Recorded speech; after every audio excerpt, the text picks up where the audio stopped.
Pebbles Marathi. दिव्याची उष्णता. कडाक्याच्या थंडीत एका रात्री बादशाह अकबर आणि त्याचा चतुर मंत्री बिरबल महालामागच्या बागेमध्ये फेरफटका मारत होते. बिरबल, किती कडाक्याची थंडी पडली आहे. तुला काय वाटतं, या अशा कडाक्याच्या थंडीत संपूर्ण रात्र पाण्यामध्ये उभं राहणं कुणाला शक्य आहे? बिलकुल नाही जहापना. पण जर बक्षीस ठेवलं तर त्या बक्षिसाच्या आशेने कदाचित कोणीतरी उभा राहायला तयार होईल. ठीक आहे. मग तू उद्या असा एखादा माणूस शोधून काढू शकशील? ठीक आहे जहापना, मी उद्या प्रयत्न करतो. दुसऱ्या दिवशी बिरबलाने आपल्या एका गरीब शेजाऱ्याला आपल्या घरी बोलावलं. अरे बाबा, तू रात्रभर थंड पाण्यामध्ये उभा राहू शकशील का? जर तू करू शकलास तर बादशहाकडून तुला मोठं बक्षीस मिळेल. अवश्य, मी अवश्य उभा राहीन. त्या रात्री खरोखरच तो माणूस संपूर्ण रात्रभर कडाक्याच्या थंडीत त्या पाण्यात उभा राहिला. बादशहाने त्याच्यावर नजर ठेवण्यासाठी आपले 2 सैनिक तैनात केले होते.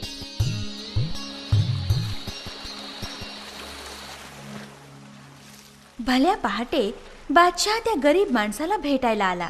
या एवढ्या थंड पाण्यात तू रात्रभर कसा काय उभा राहिलास? महाराज, तुमच्या महालाच्या दिव्यांचा उजेड येथे पडत होता. त्या उजेडाकडे बघत मी इथे रात्रभर उभा राहिलो. म्हणजे महालातल्या दिव्यांच्या मिळणाऱ्या उष्णतेमुळे तू रात्रभर या थंड पाण्यामध्ये उभा राहू शकलास, म्हणून तुला इनाम मिळणार नाही. बिचारा गरीब माणूस निराश होऊन तिथून निघून गेला. पण जेव्हा बिरबलाला ही गोष्ट समजली तेव्हा त्याने निश्चय केला की काहीही करून त्या गरीब माणसाला त्याचं बक्षीस मिळवून दिलं पाहिजे. दुसऱ्या दिवशी दुपारी बराच वेळ बादशाह जेवण तयार होण्याची वाट पाहत होता. पण बराच वेळ झाला तरी जेवण मिळेना, म्हणून काय झालं ते बघण्यासाठी बादशाह स्वयंपाकघराकडे वळला.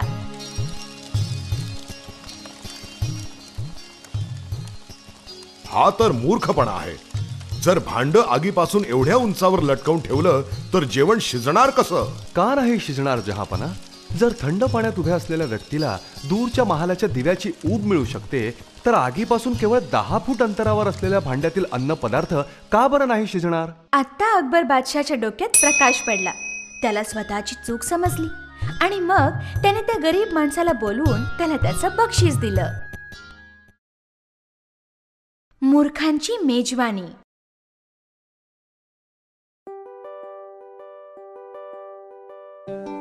बिरबल, आमच्या मनात एक विचित्र विचार आला आहे.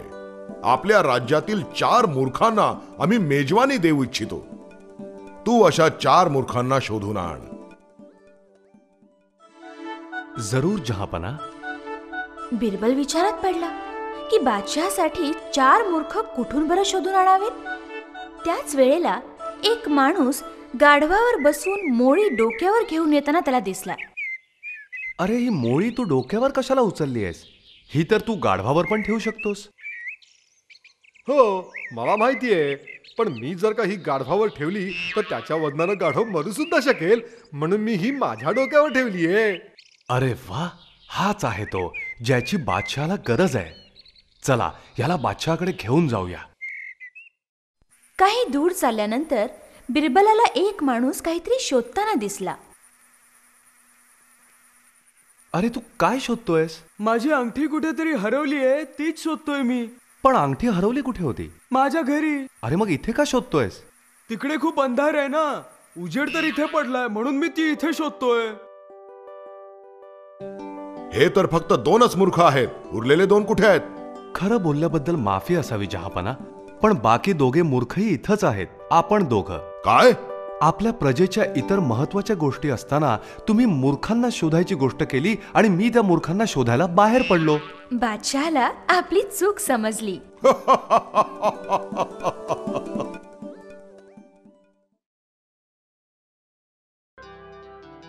छोटी रेषा.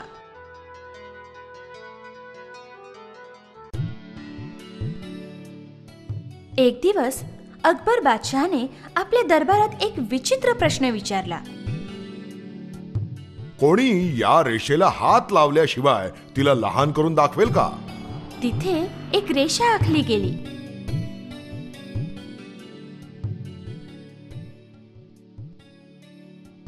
त्या रेषेला हात लावल्याशिवाय हे कसं काय करता येणार? अरे बादशाला झालं तरी काय? इतक्यात तिथे बिरबल आला. महाराज, मी हे करू शकतो. ये बिरबल, ठीक आहे, या रेषेला लहान करून दाखव. बिरबलाने बादशहाने काढलेल्या रेषेच्या बाजूला तिच्यापेक्षाही लांब अशी एक रेषा ओढली. बघितलं जहापना, तुम्ही आखलेली रेषा छोटी झाली. फारच छान बिरबल. आम्हाला तुझ्या बुद्धिमत्तेचं कौतुक वाटतं.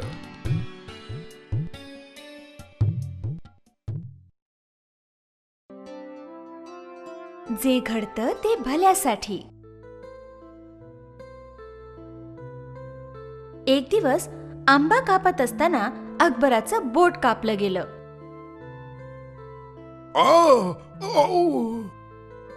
जे घडतं ते भल्यासाठीच.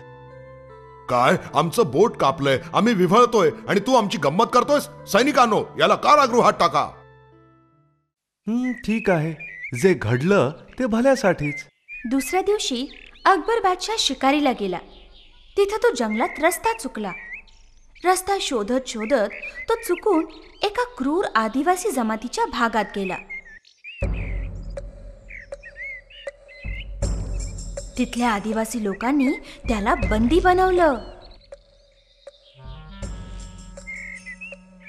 घेऊन या त्याला. आपण आपल्या देवतेला याचा बळी देऊया. सगळ्यांनी अकबराला पकडून एका खांबाला बांधून ठेवलं. अरे थांबा थांबा, हा नको, याचं बोट कापलेलं आहे. आपल्या देवाला अशा प्रकारचा बळी आवडणार नाही. जाऊ द्या, सोडून द्या त्याला. आता अकबराचे डोळे उघडले. बिरबल जे म्हणाला होता ते बरोबरच होतं.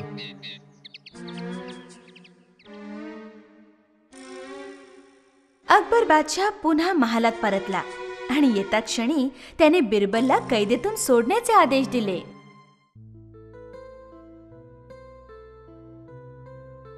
बिरबल, त्या दिवशी तुला तुरुंगात टाकलं तेव्हाही तू म्हणाला होतास जे घडतं ते भल्यासाठीच. ते कसं काय?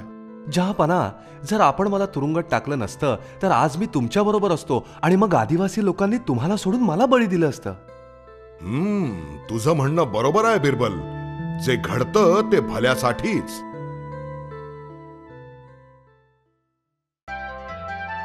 प्रामाणिकपणा.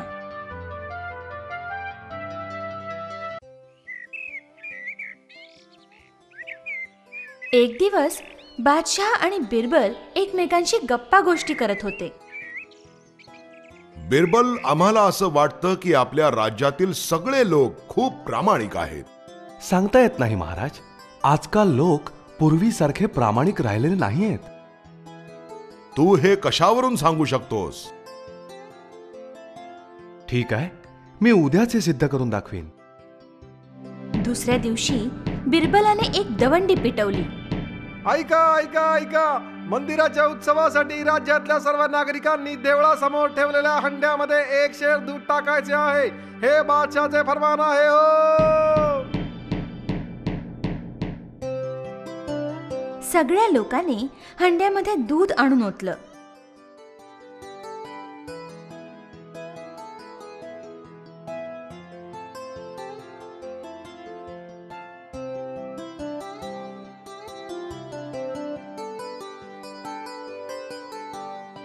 दिवसाअखेर बादशाह आणि बिरबल तो हंडा बघायला देवळाजवळ आले.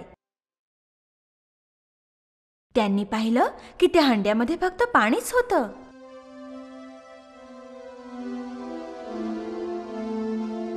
बघा जहापना, प्रत्येकाने हा विचार केला की एवढ्या मोठ्या हंड्यात 1 शेर पाणी समजणारही नाही आणि प्रत्येकाने या हंड्यामध्ये पाणीच ओतलं.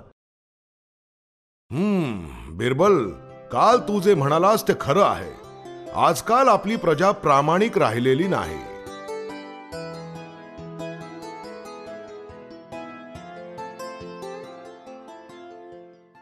रागीट घोडा. एका घोड्यांच्या सौदागराकडे एक अतिशय रागीट घोडा होता. तो त्या घोड्याला विकायला शेजारच्या गावी चालला होता. रस्त्यामध्ये काही वेळासाठी तो विश्रांती घेण्यासाठी थांबला.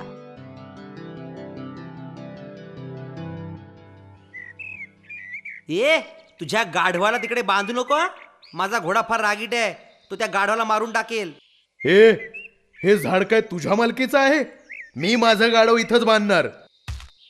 त्या माणसाने गाढवाला त्याच झाडाला बांधलं आणि त्या रागीट घोड्याने त्या गाढवाला लाथेनेच मारून टाकलं. हे बघ, तुझ्या घोड्यानं माझ्या गाढवाला मारून टाकलं. आधी मला दुसरं गाढव आणून दे, मगच तू इथून जाऊ शकतोस. मी तुला आधीच सांगितलं होतं, तरी तू बांधलंस. आता जबाबदारी माझी नाही. ठीक आहे, मग मी दरबारात फिर्याद करीन. दोघे जण दरबारात न्याय मागण्यासाठी बिरबलाकडे गेले. बिरबलने दोघांचंही म्हणणं ऐकून घेतलं. दोघांचंही म्हणणं ऐकून घेतल्यानंतर, या माणसाच्या गाढवाला तुझ्याच घोड्याने मारलं ना? अरे बोल ना, तू बहिरा आहेस का? अरे तू मुका आहेस की काय? महाराज, आपण याच्यावर विश्वास ठेवू नका. हा मुका आणि बहिरा असल्याचं नाटक करतोय. मी जेव्हा माझ्या गाढवाला झाडाला बांधत होतो तेव्हा हाच मला ओरडून सांगत होता, तुझ्या गाढवाला इथं बांधू नको, बांधू नको. माझा घोडा रागीट आहे, तो तुझ्या गाढवाला मारून टाकेल. तो असं सांगत होता जसं काही झाड त्याच्याच मालकीचं होतं. आपण याच्यावर विश्वास ठेवू नका. अच्छा, म्हणजे याने तुला सावध केलं होतं, पण तरीही तू गाढवाला झाडाला बांधलंस आणि ते गाढव मेलं. याचा अर्थ सरळ आहे, हा सौदागर याला जबाबदार नाही. तू आता जाऊ शकतोस. झाडाची साक्ष. एका वृद्ध माणसाला जवळच्या गावात जायचं होतं. तो रस्ता धोकादायक जंगलातून जात होता. रस्त्यावर त्याला त्याचा मित्र भेटला. अरे मित्रा, माझ्या आयुष्याची सगळी पुंजी या पिशवीत आहे. ही पिशवी तुझ्याकडे ठेव. मी जेव्हा गावाहून परत येईन तेव्हा तुझ्याकडून घेऊन जाईन. ठीक आहे, तुम्ही अगदी निश्चिंत होऊन जा.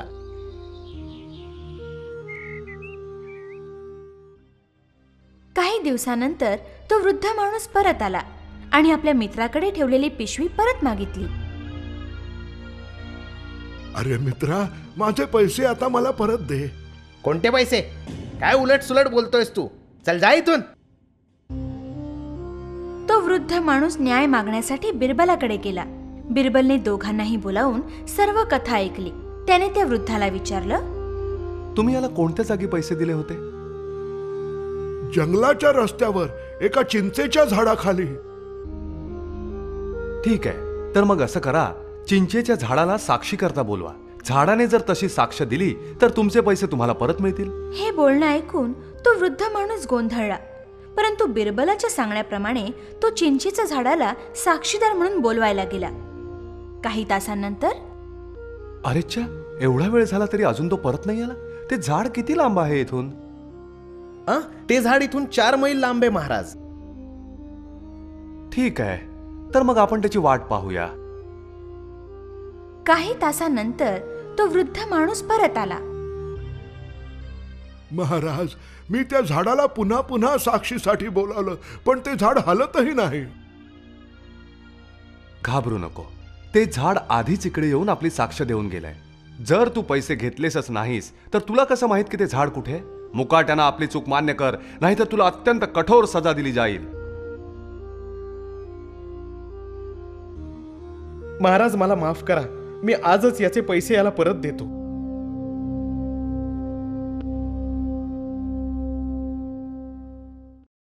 मातृभाषा. एक दिवस अनेक भाषा जाणणारा एक भाषा पंडित बादशाह अकबराच्या दरबारी आला. अकबराने त्याचं स्वागत केलं. हे विद्यासागर, तुम्हाला भेटून आम्हाला आनंद झाला. आमचा पाहुणचार स्वीकारा, आमचं आदरातिथ्य स्वीकारा आणि आमच्या बरोबर राहून आमचा मान वाढवा. जशी आपली आज्ञा जहापना. पंडितजी, आपली मातृभाषा कोणती हे जाणण्याची इच्छा आहे आमची. जहापना, जगातल्या सगळ्या भाषा मला माझ्या मातृभाषेप्रमाणेच आहेत. आता बादशहाला त्या पंडिताची मातृभाषा जाणून घ्यायची अतिशय उत्सुकता लागली. अकबराने बिरबलला या बाबतीत मदत करायला सांगितलं. जहापना, जर आपल्याला त्याची मातृभाषा जाणूनच घ्यायची असेल तर आज रात्री तुम्ही माझ्या बरोबर चला. अकबर आणि बिरबल मध्यरात्री निघाले. तो पंडित गाढ झोपेत असताना बिरबलाने अचानक त्याला मारायला सुरुवात केली. घाबरून तो पंडित उठला. यारू इद्दारे यारू ಒಡ್ತಿದ್ದಾರೆ. महाराज पाहिलत, तो पंडित आत्ताच कानडी भाषेत ओरडला. तीच त्याची मातृभाषा आहे. माणूस कितीही भाषा शिकू दे, पण ज्या वेळेला संकट किंवा आश्चर्यकारक परिस्थिती उद्भवते त्यावेळेला माणूस आपल्या मातृभाषेतच बोलतो. पंडितजी, आपल्याला मारल्याबद्दल मला क्षमा करा.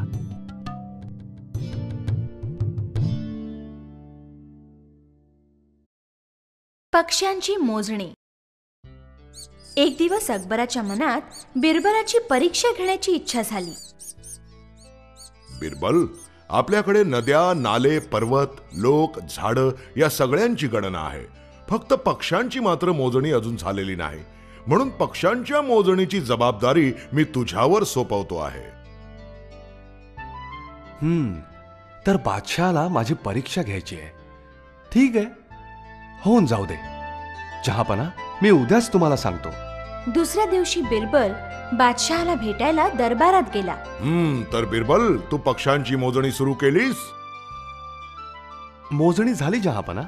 आपल्या राज्यात 4000 चिमण्या, 10,000 कावळे, 5,000 सारस पक्षी, 6,000 मोर आणि 3,450 कबुतर आहेत. ठीक आहे, आम्ही तुझी मोजणी मानायला तयार आहोत. पण जर याच्यात काही फरक पडला तर मात्र तू कठोर शिक्षेला तयार राहा. जरूर जहापना, पण ही तर कालची मोजणी होती. आज कदाचित काही पक्षी उडून दुसऱ्या राज्यात गेले असतील किंवा काही आपल्या राज्यात बाहेरून आले असतील, तर काहींचा जन्मही झाला असेल. त्यामुळे माझ्या मोजणीमध्ये थोडाफार फरक तर येणारच. पण जर का या गोष्टी लक्षात घेतल्या तर माझी मोजणी अगदी अचूक आहे. बिरबल, तू तुझी हुशारी पुन्हा एकदा सिद्ध केलीस.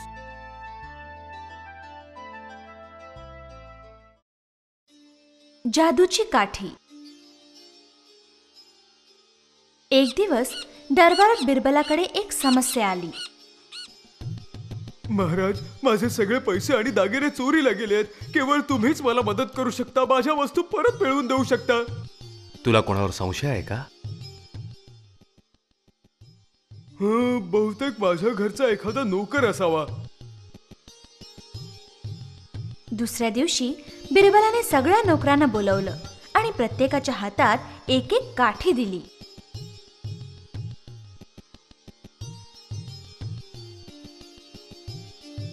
या काठ्या जादूच्या आहेत. प्रत्येकाला मी एक एक काठी देणार आहे.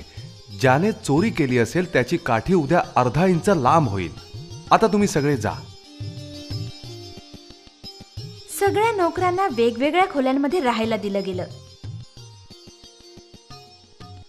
दुसऱ्या दिवशी सकाळी बिरबलाने सगळ्यांच्या काठ्या तपासल्या. त्याला असं आढळलं की एका नोकराची काठी अर्धा इंच छोटी होती. त्याने त्या नोकराला पुढे बोलावलं. तूच चोरी केली आहेस, कबूल कर. होय महाराज, कृपया मला क्षमा करा.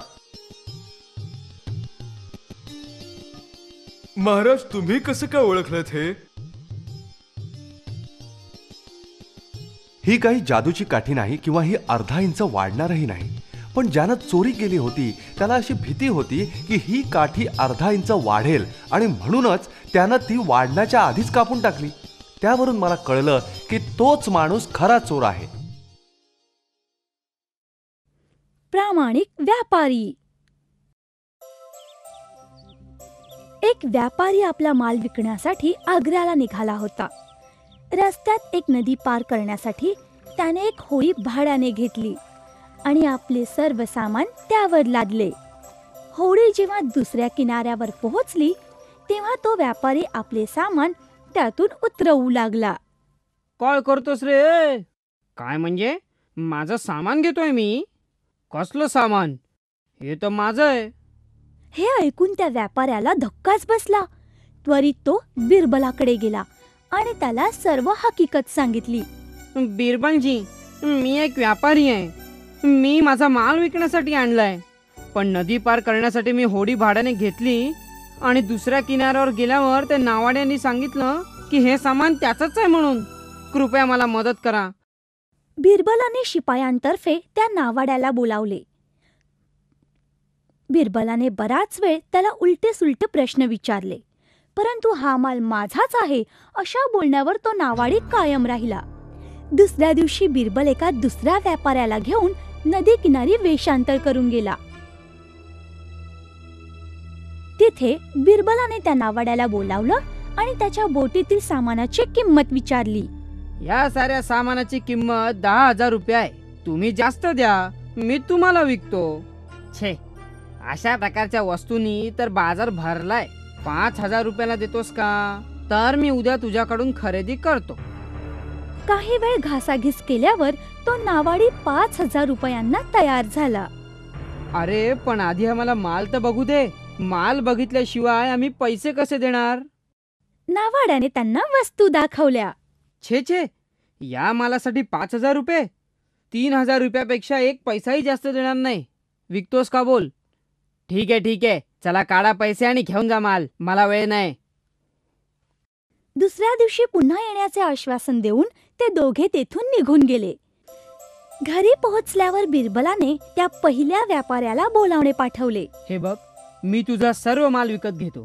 मला त्याची किंमत सांग बघू. 15,000 रुपये. त्यापेक्षा एक जरी रुपया कमी तरी माझं नुकसान. त्यापेक्षा मी माल परत घेऊन जाईन. नावाड्याप्रमाणे बिरबलाने व्यापाऱ्याबरोबरही बरीच घासाघीस केली आणि किंमत कमी करण्याचा प्रयत्न केला, पण व्यापारी तयार झाला नाही. हा माल दुसरीकडे विकला तर कितीतरी जास्त पैसे येतील. दुसऱ्या दिवशी बिरबलाने नावाडी आणि त्या व्यापाऱ्याला पुन्हा बोलावले. तिथेही ते दोघे हा माल आपलाच आहे असा वाद घालत होते. अतिशय संतापून बिरबल त्या नावाड्याला म्हणाला, गप्प बस. जर का हा माल तुझा असता तर तू एवढ्या कमी किमतीला कधीच विकला नसतास. बऱ्या बोलानी गुन्हा कबूल कर. बिरबलाचा संताप पाहून त्या नावाड्याला घामच फुटला. त्याने आपला गुन्हा कबूल केला, पण तरीही केलेल्या गुन्ह्याची शिक्षा म्हणून त्याला चाबकाचे 30 फटके खावे लागले. चातुर्याची कसोटी.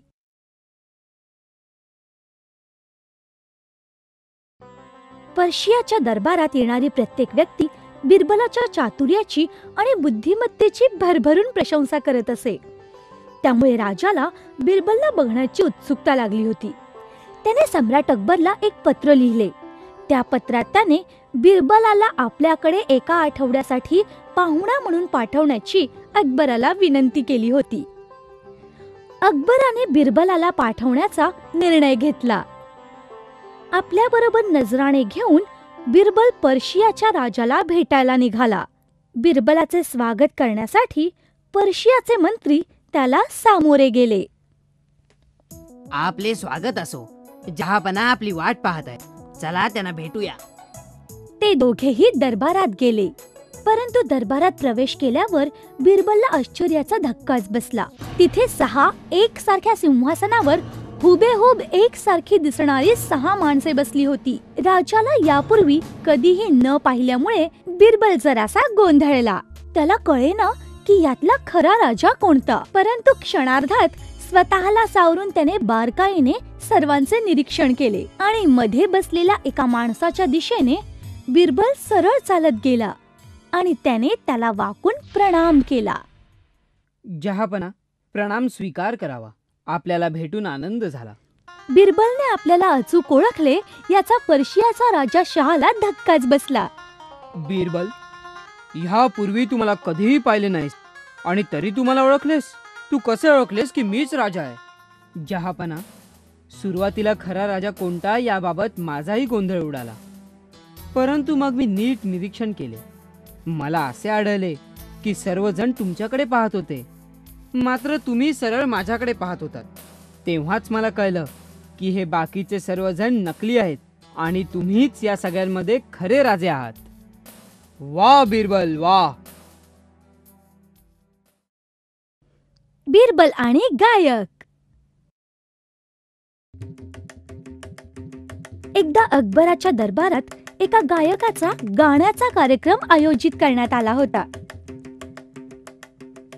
मग कार्यक्रम संपल्यावर, वाह, स्वर्गीय संगीत. आपल्या स्वर्गीय आवाजाने तर तुम्ही मला भारून टाकलं. बोला, तुम्हाला काय पाहिजे, मागाल ते मिळेल. अकबराचे बिरबलावरील प्रेम आणि आदर बघून त्या गायकाला असूया वाटत असे. त्याने अकबराला सांगितले, जहापना, मला कोणतेही बक्षीस नको. आपण फक्त अशी आज्ञा द्या की बिरबलाप्रमाणे मलाही यापुढे मानाचीच वागणूक दिली जावी. अकबर मनोमन गायकाचा उद्देश समजून चुकला. हे बघ, एक गायक म्हणून मिळणारे सर्व मान सन्मान तुला मिळालेले आहे. तू तुझी तुलना बिरबलशी का करतोस?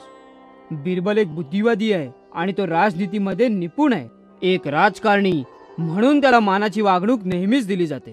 परंतु इतके समजावल्यानंतरही गायकाच्या मनाचे समाधान झाले नाही. आता मात्र अकबराने त्याला धडा शिकवण्याचे ठरवले. दुसऱ्या दिवशी अकबराने बिरबल आणि तो गायक असे दोघांनाही बोलवले. तुम्ही दोघेही शेजारच्या राज्यात जा आणि हे पत्र त्या राजाला द्या. तुम्ही जेव्हा परत याल तेव्हा कवी महाराज तुम्हाला मागाल ते देऊ. बिरबल आणि तो गायक शेजारच्या राज्यात गेले आणि ते पत्र त्या राजाला दिले. ते पत्र वाचून त्या राजाला आश्चर्याचा धक्काच बसला.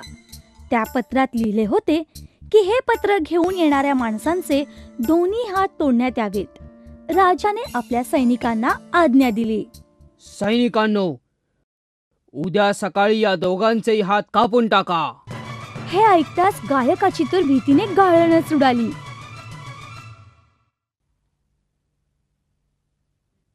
तुम्ही असे घाबरू नका, मी सर्व काही सांभाळतो. उद्या मात्र तुम्ही पुन्हा पुन्हा माझे हात आधी कापा असा घोषा लावा. मी सुद्धा हेच वाक्य पुन्हा पुन्हा म्हणणार आहे. बाकी सगळं माझ्यावर सोपवा. मग दुसऱ्या दिवशी राजाच्या दरबारात, जहापना, आधी माझे हात कापा. नाही नाही, आधी माझे हात तोडा. नाही, आधी माझेच हात तोडा. नाही नाही, आधी माझेच हात तोडले पाहिजेत. दोघेही पुन्हा पुन्हा तेच वाक्य म्हणत होते. आता मात्र राजा गोंधळला.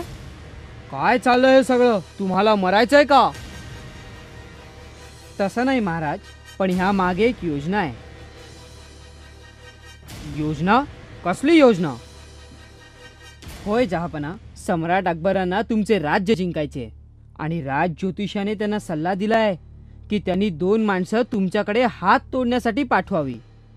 ज्या माणसाचा हात प्रथम तोडला जाईल तो तुमच्यानंतर या राज्याचा राजा बनेल आणि दुसरा माणूस प्रधान, आणि मग सम्राट अकबर सहज, अगदी सहज या राज्यावर राज्य करू शकतील. काय? तुमच्या सम्राटांची आज्ञा ऐकायला मी काय त्यांचा नोकर नाही. तुम्ही दोघे आता या क्षणी ताबडतोब चालते व्हा. हाकलून द्या यांना. बिरबल आणि गायक दोघेही आनंदाने परतले आणि सम्राट अकबराला भेटले. छान कविराज, आता मी तुम्हाला बिरबलाप्रमाणेच वागणूक देण्याची आज्ञा जाहीर करतो. ठीक आहे ना? नाही जहापना, मला क्षमा करा. बिरबल अतिशय ज्ञानी आहेत आणि राज्याचे ते एक मौल्यवान रत्न आहे. माझ्यासारख्या सामान्य गायकाची बरोबरी बिरबलाशी होऊ शकत नाही. मला क्षमा करा.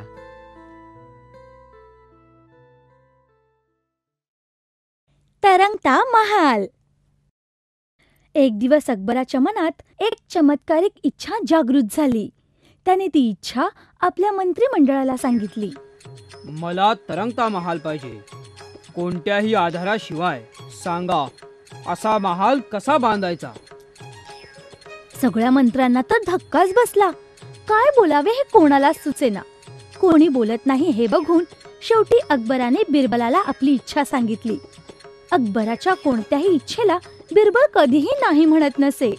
जहापना, ही तर अगदी क्षुल्लक गोष्ट आहे, पण त्याला खर्चही खूप येईल आणि वेळही पुष्कळ लागेल. ठीक आहे, उद्यापासूनच तू काम सुरू कर. दुसऱ्या दिवशी बिरबलाने आपल्या सेवकांना 100 पोपट आणायला सांगितले. त्याने ते पोपट आपल्या छोट्या मुलीला दिले. बेटी, मी जी वाक्ये सांगतो ती वाक्ये या सगळ्या पोपटांना शिकवण्याचं काम तुझं. पाणी आणा, विटा आणा, चुना आणा. चला चला, लवकर करा, चला. त्या मुलीने आपल्या वडिलांचे म्हणणे मान्य केले. पुढील काही महिन्यात तिने त्या सगळ्या पोपटांना वडिलांनी सांगितल्याप्रमाणे शिकवले. एक दिवस अचानक अकबराला तरंगत्या महालाची आठवण झाली. त्याने त्वरित बिरबलाला बोलवले. बिरबल, माझ्या तरंगत्या महालाचं काय झालं? कुठवर आलंय काम? जहापना, तरंगत्या महालाचे काम संपूर्ण वेगात चालू आहे. छान. मला महालाचं काम बघायचंय. चल आपण जाऊया. जरूर जहापना, पण उद्या सकाळी जाऊया. दुसऱ्या दिवशी बिरबलने त्या शिकवलेल्या सर्व पोपटांना महालाच्या खोलीमध्ये मोकळे सोडले. ज्यावेळी अकबर महालात आला तेव्हा त्याला अतिशय आश्चर्य वाटले.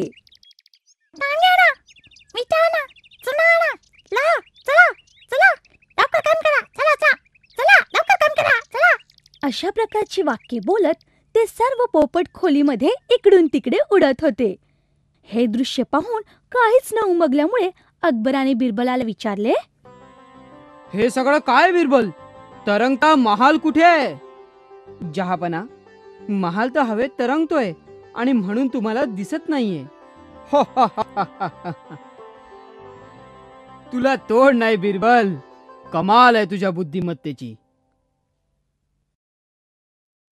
दुर्दैवी माणूस. सम्राट अकबराच्या राज्यात एक अतिशय दुर्दैवी माणूस राहत होता. या माणसाचे तोंड जर सकाळी पाहिले तर संपूर्ण दिवस वाईट जातो असा लोकांचा विश्वास होता. सगळेजण त्याला घाबरून असत. ही बातमी अकबरापर्यंत जाऊन पोहोचली. काय दुर्दैवी माणूस? आणा त्याला, मी स्वतः त्याची परीक्षा घेईन. त्या माणसाला राजवाड्यात बोलवून एका खोलीत ठेवले गेले. दुसऱ्या दिवशी सकाळी अकबर आंघोळ करून सर्वप्रथम त्या खोलीत गेला. त्याने त्याचे तोंड बघितले. त्यानंतर तो राणीला भेटायला निघाला. तेवढ्यात एक सैनिक तिथे आला. जहापना, बेगम साहेबा बागेत बेशुद्ध पडल्या आहेत. अरे बापरे, याचे तोंड पाहिल्यावर काही क्षणातच हा अपघात. त्यानंतर अकबर जेव्हा न्याहारी करायला बसला तेव्हा अचानक त्याच्या पोटामध्ये कळा येऊ लागल्या आणि तो काहीही खाऊ शकला नाही. अशा प्रकारे दिवसभर वाईटच घडत गेले. हे सर्व त्या दुर्दैवी माणसामुळे झालंय. यापुढे या वाईट माणसामुळे कोणालाही वाईट गोष्टी भोगायला लागू नयेत. कोण आहे रे तिकडे? उद्या सकाळी त्याला फासावर चढवा. सम्राटाची ही आज्ञा ऐकून त्या माणसाला अतिशय वाईट वाटले.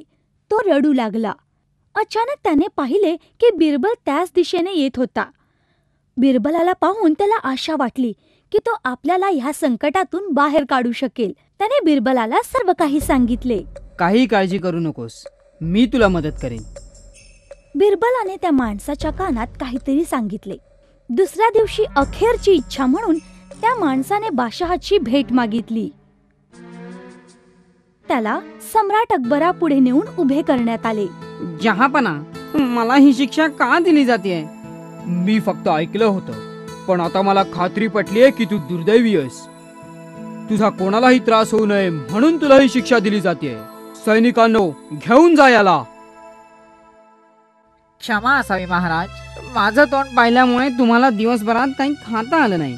पण माझं दुर्दैव बघा, मी सर्वप्रथम तुम्हाला पाहिलं आणि आज मला फासावर चढावं लागतंय. अकबराला आपली चूक कळून आली. अकबराने त्याची शिक्षा रद्द केली आणि त्याला भरपूर बक्षीस दिले. पण त्याचबरोबर अकबराने त्याला विचारले, खरं सांग, हे असं बोलायला तुला कोणी सांगितलं? बिरबलाने. तुमच्या हातून काही चूक होऊ नये यासाठी त्यांनी हा मला सल्ला दिलाय. अकबराच्या मनात बिरबलाविषयी अत्यंत अभिमानाचे भाव दाटून आले. अर्धा प्रकाश आणि अर्धी सावली.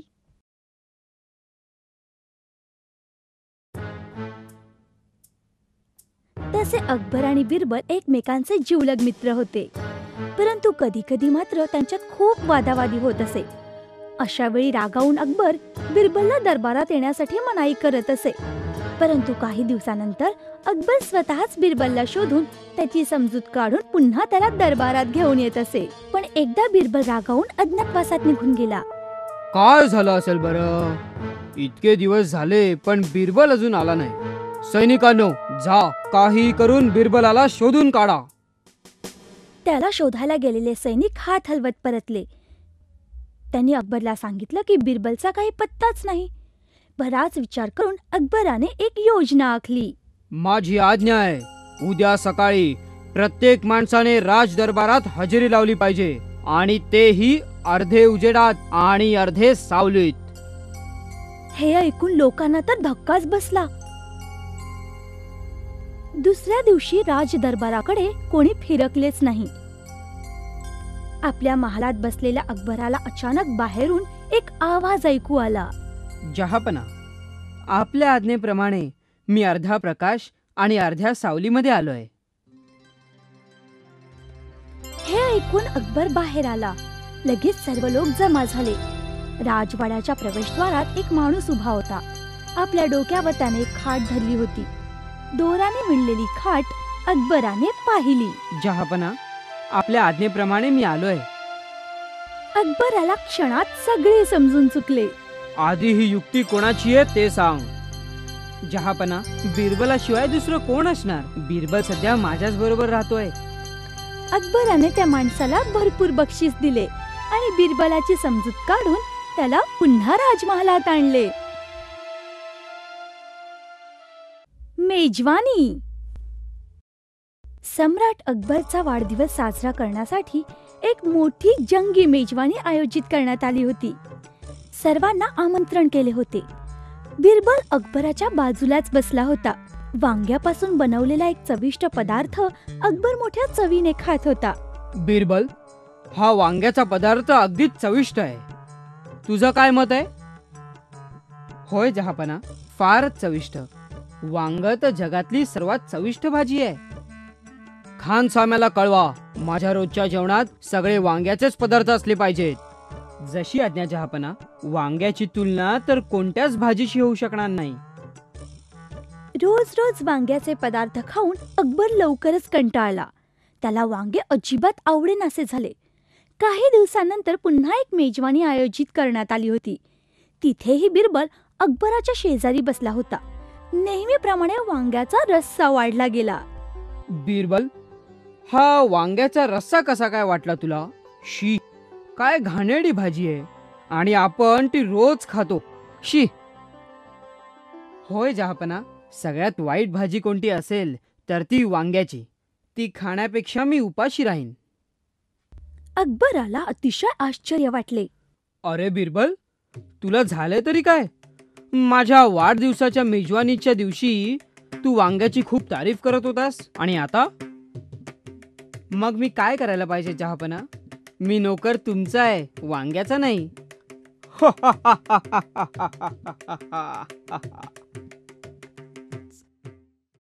आंधळ्यांची संख्या. अकबर आणि बिरबल एक दिवस बाहेर फिरायला गेले होते. त्यांचे संभाषण चालू असताना अचानक अकबराने विचारले, बिरबल, तू सांगू शकशील आपल्या राज्यात कोणाची संख्या जास्त आहे, आंधळ्या माणसांची की डोळस? आंधळ्या लोकांची संख्याच जास्त आहे, यात काही शंका नाही जहापना. तू एवढ्या ठामपणे कशावरून म्हणतोस? उद्या मला सिद्ध करून दाखव. जरूर जहापना, मी उद्या नक्की सिद्ध करीन. दुसऱ्या दिवशी राजवाड्याच्या बाहेर बिरबल एक मोठी खाट घेऊन बसला आणि ती दुरुस्त करू लागला. आणि अकबराला जेव्हा हे कळलं तेव्हा तो बाहेर बिरबलाला भेटायला आला. अरे बिरबल, दरबारात यायच्या ऐवजी तू हे काय करतोयस? एकही शब्द न बोलता बिरबलाने आपल्या बाजूला बसलेल्या सेवकाला खूण केली. त्या सेवकाने काहीतरी लिहून घेतले. अशा प्रकारे अनेक माणसे तेथे येऊन गेली. काहींनी विचारले, तू हे काय करत आहेस? तर काहींनी विचारले की ही खाट तू का दुरुस्त करत आहेस? बिरबल मात्र काहीही बोलत नव्हता. त्याचा सेवक ह्या सर्व गोष्टींची नोंद करून घेत होता. दुसऱ्या दिवशी बिरबल अकबराला भेटायला 2 याद्या घेऊन गेला. बिरबल, तुझे म्हणणे तू मला कधी सिद्ध करून दाखवणार आहेस? आत्ताच जहापना. बिरबलाने दोन्ही याद्या अकबराला दिल्या. एक यादी आंधळ्यांची होती तर दुसरी डोळस माणसांची. हे काय बिरबल, डोळसांच्या यादीमध्ये तर अगदी थोडीशीच नावं आहेत आणि आंधळ्यांची यादी मात्र पूर्ण भरली आहे. अरे, त्यात तर माझंही नाव आहे. बिरबल, ही काय गंमत आहे? ही गंमत नाही जहापना. पहिली यादी आंधळ्या लोकांची आहे. मी खाट दुरुस्त करतोय हे दिसत असतानाही ज्यांनी विचारले की तू काय करतोयस, याचा अर्थ ते सर्व आंधळे आहेत. दुसरी यादी डोळस माणसांची आहे, ज्यांनी मला विचारले की तू ही खाट का दुरुस्त करतोयस. आता मला सांगा जहापना, आपल्या राज्यामध्ये जास्त संख्या कोणाची आहे, डोळस माणसांची का आंधळ्या माणसांची? अर्थातच आंधळ्यांची. तुझा युक्तिवाद मला अगदी पटलाय बिरबल. अकबर आणि आंबे. अकबराला आंबे अतिशय आवडत असत. एक दिवस आपल्या बेगम बरोबर बगीच्यात गप्पा गोष्टी करत असताना राज्यातील सर्वोत्कृष्ट आंबे अकबराला सादर केले गेले आणि अकबर त्यांचा स्वाद घेऊ लागला. आहाहा, काय सुंदर आणि मधुर आंबे आहेत. बेगम मात्र आंबे न खाता नुसतीच अकबराशी बोलत होती. आंबा खाऊन झाल्यावर तो साल आणि कोय मात्र बेगमच्या बाजूला फेकत होता. मग काही वेळाने बिरबल तिथे आला. बिरबल, अरे बेगम साहेबांच्या बाजूला बघ तरी, किती हावरटपणा आहे ना हा. संकोचाने बेगमचा चेहरा छोटासा झाला. तिला अतिशय वाईट वाटले. अकबराचा राग आला, पण बिरबलाच्या मात्र सर्व काही लक्षात आले. मला नाही तसे वाटत जहापना. माझ्या मते तर बेगम साहेबांपेक्षा तुम्हीच हावरट आहात. काय काय म्हणालास? होय जहापना, त्यांनी निदान साली आणि कोय तरी बाजूला टाकली. तुम्ही तर आंबे साली आणि कोई सकट खाऊन टाकलेत.